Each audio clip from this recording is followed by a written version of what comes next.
yang udah terlanjur wisuda tapi baru nyesel salah jurusan. Itu saya banget. Gimana? Kan saya jurusan arsitektur, ya kan, desain kota, ya kan, kemudian pindah jurusan atau pindah karir menjadi investment banker ke Wall Street, ke keuangan ya. Ya kalau saya sih melihatnya kuliah itu kan bukan hanya mengenai bidang yang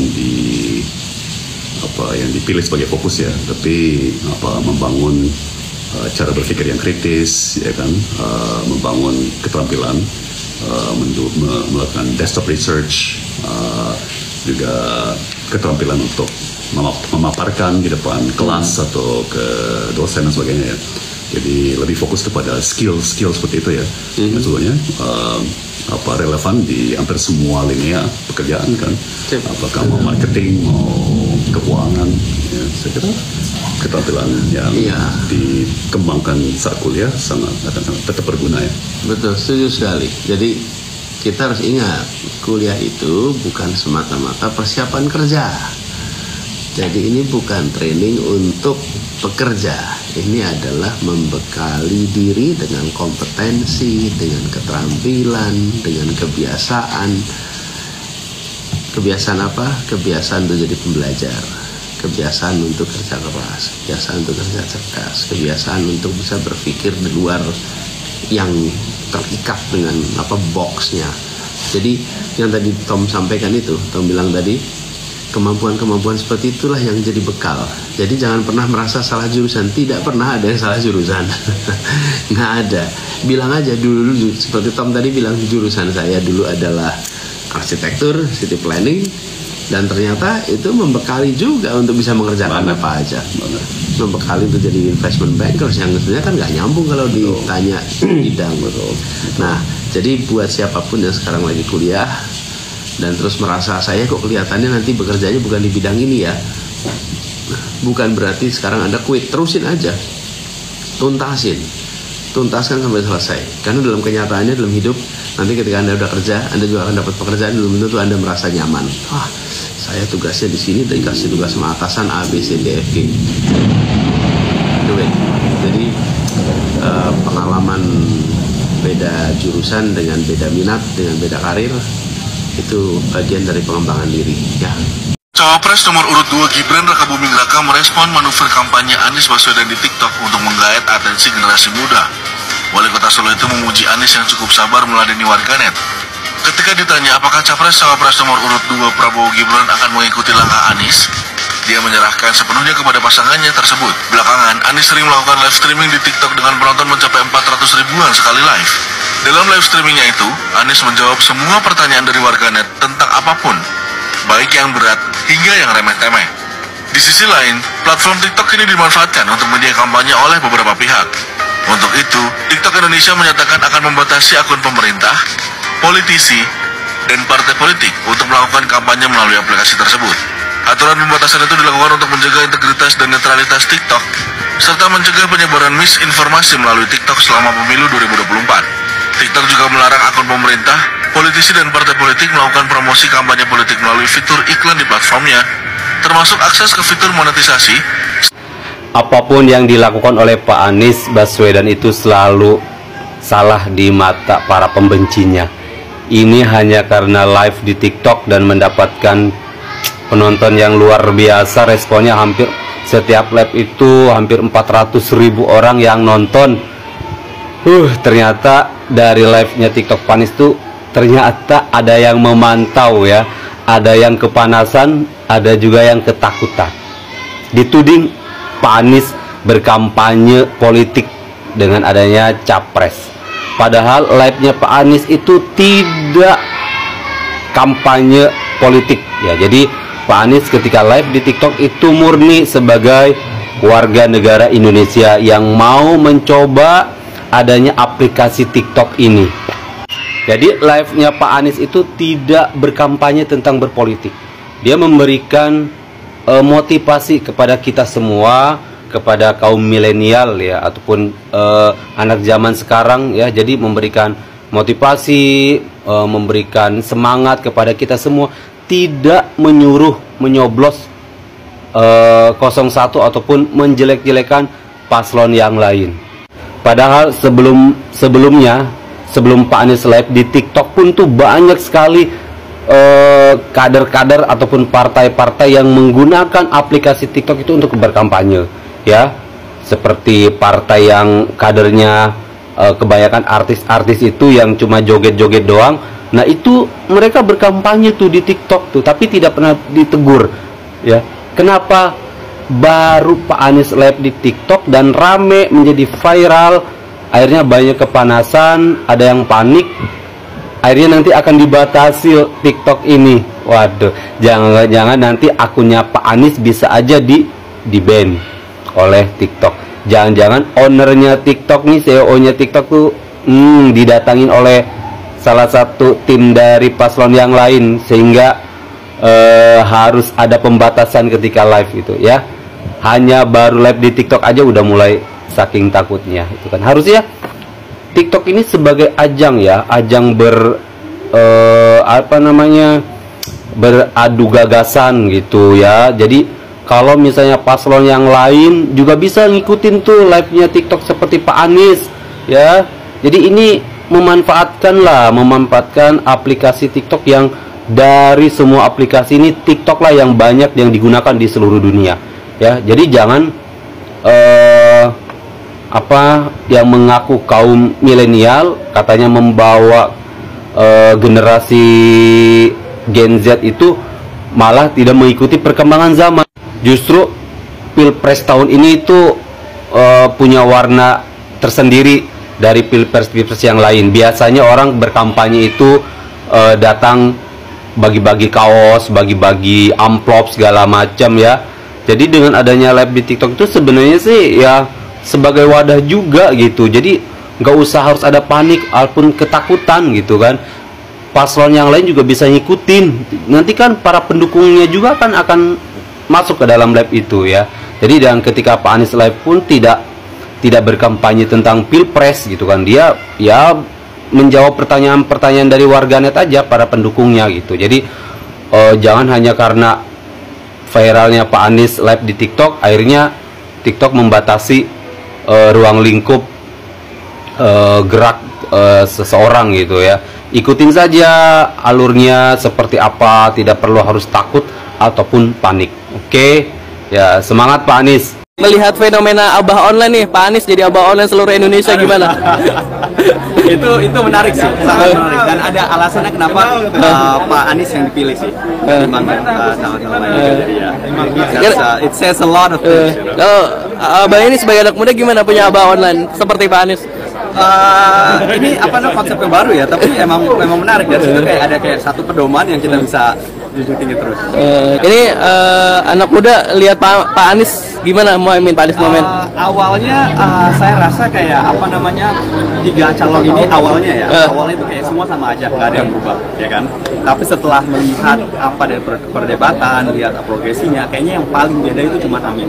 Ya, dengan gagasannya yang tidak konvensional, nggak cuma buat elektoral, ya, bukan cuma hanya buat naikin pamor aja, tapi emang bener-bener ada isinya.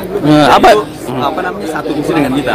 Oh, oke. Apa satu yang Biar muda. Jadi intinya kayak suara kita ingin didengar, nggak cuman berdasarkan politik saja.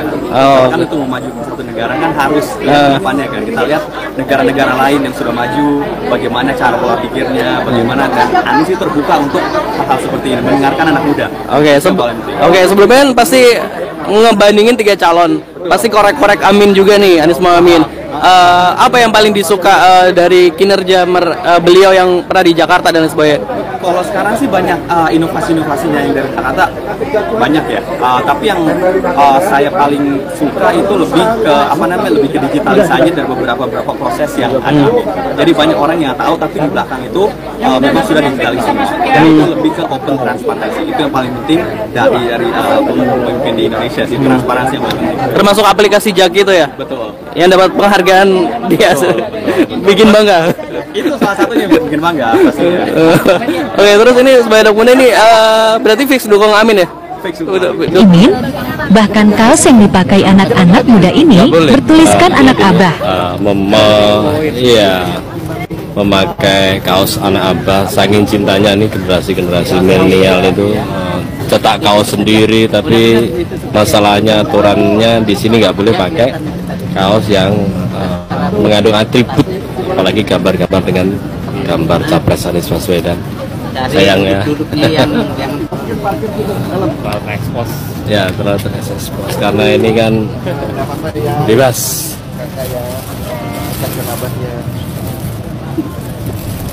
Aku cinta apa? Telanjur apa? Jadi abah online ya. Ini gara-gara TikTok udah kenapa coba boleh dong tayang-tayang. Ini gara-gara apa nih pakai kaos anak abah ini? Hah? Twitter Pak. Hah? Tuh di Twitter. Gara-gara ini cetak kaos sendiri apa gimana? Iya. Patungan apa sendiri gimana ini? Sendiri ya. Dari mana kalau boleh tahu? Dari Jakarta, dari Kemang ya. Masih kuliah. Udah kerja, saking cintanya anak abah ini. Mantap, mantap. Sayangnya nggak boleh ya, ditutup aja. Kan hijabnya bisa diturunin. Siap. Ya.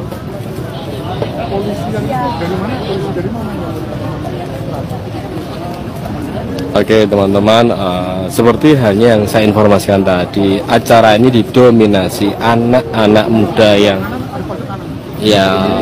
melek teknologi, melek informasi, seperti yang kita tanya tadi. Mereka dengan sendirinya membuat kaos ya. Biar gampang di-scan. Tolong gelang. Kak ini gimana Kak?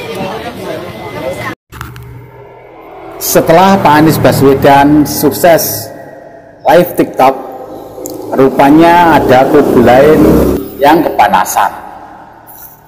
Memang luar biasa ya, hasil dari live TikTok Pak Anies ini berhasil menarik simpati para Gen Z dan generasi milenial. Sekali live TikTok bisa sampai 400.000 yang nonton. Ini jelas membuat kubu lain kepanasan.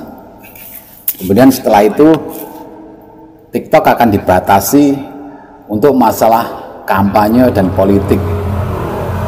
Padahal kalau dilihat Pak Anies ini bukan berkampanye, Pak Anies ini hanya dialog dengan berbagai apa saja yang ditanyakan oleh penonton. Jadi bukan ngomongin masalah politik, mengajak untuk memilih, tidak ada, seperti itu tidak ada. Intinya hanya dialog. Sampai-sampai para Gen Z ini sampai rela memanggil Pak Anies Abah. Apa artinya itu? Artinya mereka sudah secara tidak langsung sudah menobatkan Pak Anies ini sebagai bapak bangsa. Mereka rela menjadi anak abah. Itu sampai viral lah, kaos anak abah.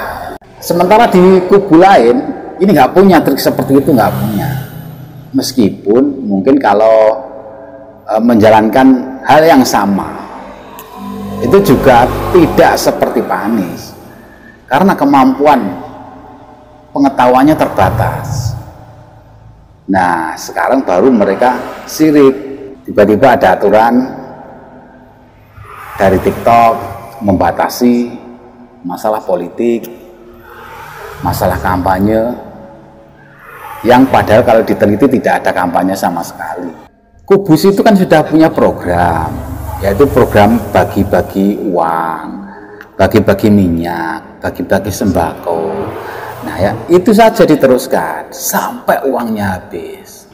Rakyat senang, dikasih barang-barang seperti itu senang. Tapi kalau masalah milih, nggak tahu. Soalnya rakyat sudah cerdas. Apa artinya? Dengan Anda berbuat demikian, itu adalah pembodohan terhadap masyarakat. Sementara yang dilakukan Pak Anies dengan dialog itu adalah pencerdasan. Itu sudah berbalik 180 derajat. Kalau orang waras, kalau orang mau berpikir, jelas yang dipilih adalah orang yang cerdas. orang yang punya kapasitas untuk memimpin. Nah, kalau dipikir-pikir lagi, ini benar juga kata Cak Nun, bahwa Jokowi itu seperti Fir'aun. Dan ditambah lagi, mungkin perjalanan Pak Anies ada miripnya sedikit dengan Nabi Musa. Bagaimana Fir'aun sudah tidak mengharapkan kelahiran dari Nabi Musa. Ini juga Jokowi ini sudah tidak mengharapkan Pak Anies Baswedan untuk naik menjadi menteri, kemudian di reshuffle, jadi gubernur juga dijegal. Ini mau naik jadi presiden juga dijegal dengan berbagai macam cara. Kemudian Jokowi, kalau Fir'aun dia mengaku Tuhan, kalau Jokowi ini sewenang-wenang. Hukum yang seharusnya sudah ada tatanannya ini dorat-tarit dengan kehendaknya sendiri. Jadi apapun yang Anda lakukan itu pasti ada batasnya. Masa Anda sudah habis, maka time over. Apapun kecurangan, apapun kelicikan yang Anda lakukan, habis uang triliunan, tetap akan kalah. Dan 2004 nanti saatnya Anda kalah. Habiskan itu uang. Habiskan itu uang negara. Juga nggak ada yang percaya kok kalau itu uang pribadi, kalau untuk yang bagi-bagi kepada rakyat itu. Nggak ada yang percaya. Itu jelas-jelas uang rakyat juga, uang negara juga. Kita lihat saja nanti. Di 2024 kita sambut Pak Anies sebagai bapak bangsa, sebagai presiden.